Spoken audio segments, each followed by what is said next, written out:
दंडोत प्रणाम. पक्षी अंगणी उतरती ते का गुंतून या राहती. तैसे असावे संसारी जवरी प्राचीनाची दोरी. वस्तीकार वस्ती आला, वस्तीकार वस्ती आला, प्रातकाळी उठून गेला. एका जनार्दनी शरण आयशे असता भयकवन. मायबाभाऊ संत एकनाथ महाराज यांनी या अभंगातून आपल्याला आपल्या जीवनाचं गूढ उकलून दिले. त्यांनी सांगितलं की तुम्ही पक्षाकडून शिका, वस्तीकाराकडून शिका. तुमच्या घरी पाहुणा आलाय सकाळीच उठून गेला, शिका त्याच्याकडून काहीतरी बोध घ्या. प्रत्येक गोष्टीमध्ये बोध असतो, बोध घेतला पाहिजे आपण.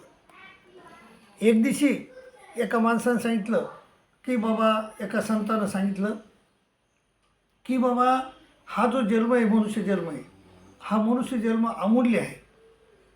हा नेहमी नेहमी मिळत नाही, कधीतरी मिळतो. काक टाळी हा, जसा कावळ्यानं आपण टाळी वाजवून कावळ्या हातात यावं, तसा हा मनुष्य देह आहे, काक टाळी आहे.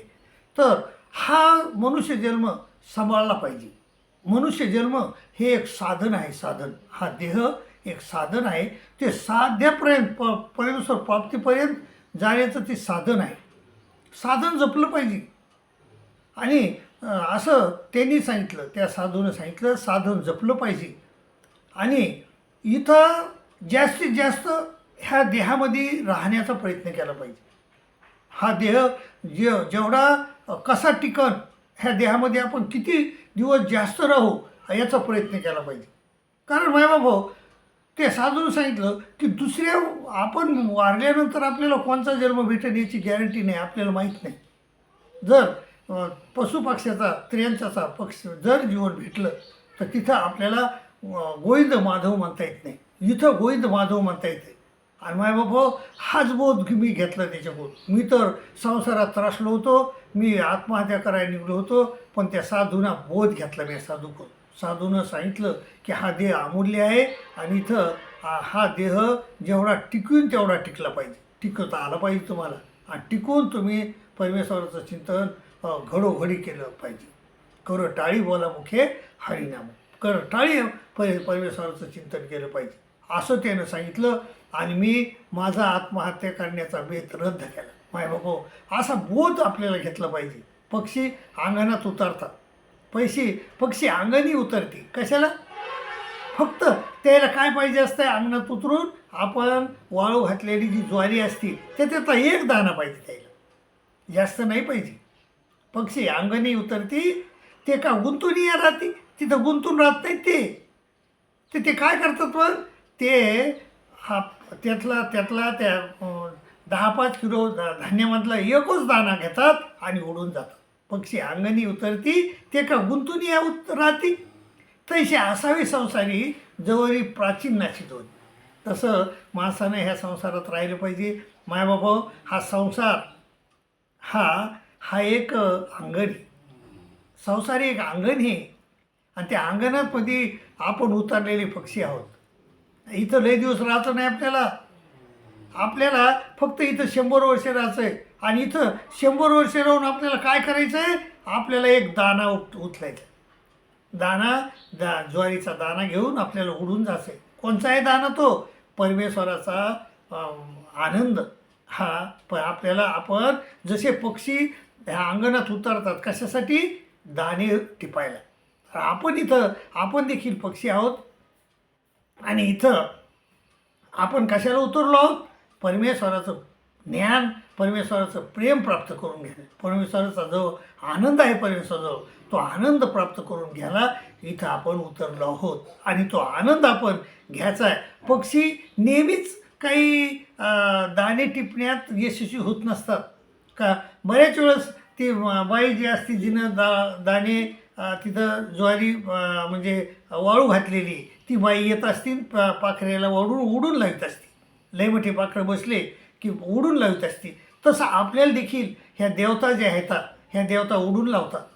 ह्या आपण दाणे टिपत असताना आनंद प्राप्त करून घेत असताना आपल्याला ह्या देवता ओढून लावतात, परंतु आपण आपला प्रयत्न सोडायला पाहिजे. त्या चिमण्या त्याचा प्रयत्न सोडत नाहीत, त्या पुन्हा पुन्हा येतात. ती बाई घरात गेली, दुसऱ्या कामाला लागली की त्या चिमण्या येत असतात आणि हे टिपण्याचा प्रयत्न करत असतात.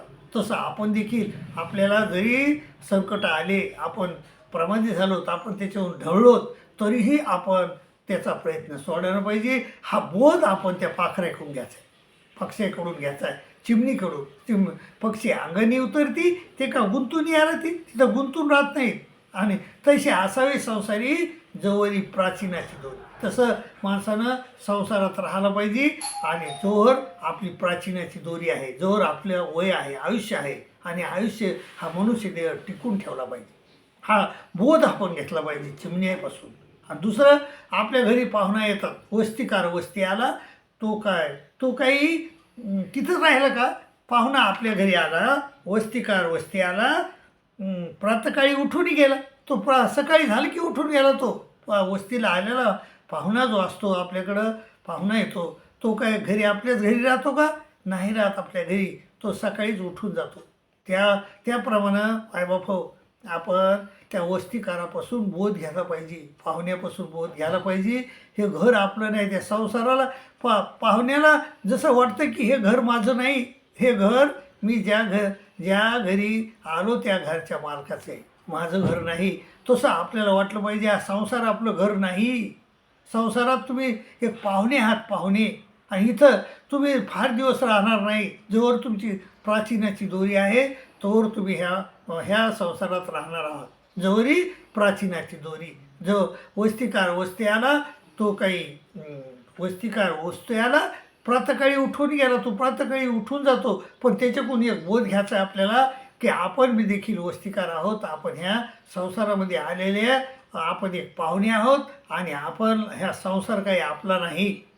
पण संसार जरी आपला नसला, तो आपल्याला बिब्याच्या झाडासारखा उतणारा दिसला. आपल्याला इथं सुखदुःख होतात ह्या प्रपंचामध्ये. तर संत बहिणाबाई म्हणतात की अरे संसार नको म्हणून रे भिलावा म्हणून नको याला. पण त्याला गोड भीम फुलं, त्याला एक गोड लाल फुलं येतं आहे. आणि त्या गोट्यामध्ये गोडांब्याचा ठेवा असतो. आणि तो जरी झाड जरी आपल्या वांगाला उतरत असलं तरी आपल्याला ते फूल घ्यायचं आहे त्याचं. आणि त्या गोडांब्याच्या त्या बिब्याच्या गोटा असतो, त्या गोट्यामधला आपल्याला तो गोडांब्याचा ठेवा आपल्याला प्राप्त करायचा. मायबाबो, हा संसार तसा जे बिब्याच्या झाडासारखा आपल्याला उतरतो. पण उतरत जरी असला तरी इथंच आपल्याला परमेश्वर प्राप्ती होऊ शकते.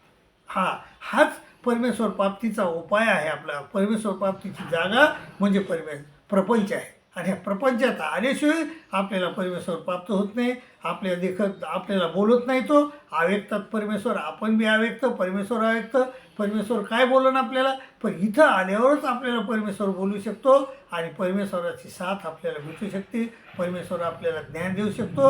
आणि ते ज्ञान मायबापो, त्या ज्ञानाप्रमाणे जर चाललोत आपण, तर आपलं मुंचन होतं आहे. आपण ह्या प्रपंचात आलो आहोत, तर आपल्याला जोवर आपली प्राचीनाची दोरी आहे तोवर इथे राहायचं आहे आपल्याला. जसे पाखरं अंगणात उतरतात आणि अंगणात उतरून ते एक दाणा टिपून उडून जातात, त्याप्रमाणे आपल्याला परमेश्वराचा आनंद घ्यायचा आहे. आणि आपल्याला इथून उडून जायचं आहे. मायबापो, हा बोध घ्या. आणि बोध घेऊन आणि संत एकनाथ महाराज शेवटी काय म्हणतात, एका जनाधरी शरण आयशी आस्था भाई कवनं. आणि जर तुम्ही परमेश्वराला शरण गेली, ज्या परमेश्वराचं हे अंगण आहे, परमेश्वराचं हे प्रपंच हा परमेश्वराचा आहे, त्या परमेश्वराला जर शरण गेले तुम्ही, तर तसं जर तुम्ही केलं, शरण गेले, तर तुम्हाला भैकवणं ऐशी आस्था भैकवणं. म्हणून भाऊ, ह्या अंगणात या. प्रत्येक संसारात आल्यानंतर आपण बोध घ्यायला पाहिजे प्रत्येक माणसाकडून. आणि बोध घेऊन आपण त्याप्रमाणे वागलं पाहिजे. आणि आपल्या जीवनामध्ये सुधारणा घडविल्या पाहिजे. मायबाबा, प्रत्येक क्षण हा सुधारणेचा आहे. प्रत्येक वेळेला आपण आपल्या जीवनात सुधारणा घडू शकतो. तुम्ही बी तुमच्या जीवनात सुधारणा घडवून आणा आणि आपलं भलं करून घ्या. अशी मी तुम्हाला नम्र विनंती करतो आणि तुमची रजा घेतो. आणि दुसरी एक विनंती करतो हो, हा आपला देवल ऑफिशियल चॅनल आहे. म्हणजे परमार्थिक चॅनल हे आहे. परमार्थिक चॅनलला कोणी लाईक करत नाही, पण तुम्ही भाग्यवान आहात. तुम्ही लाईक करा, शेअर करा, लाईक करा, शेअर करा.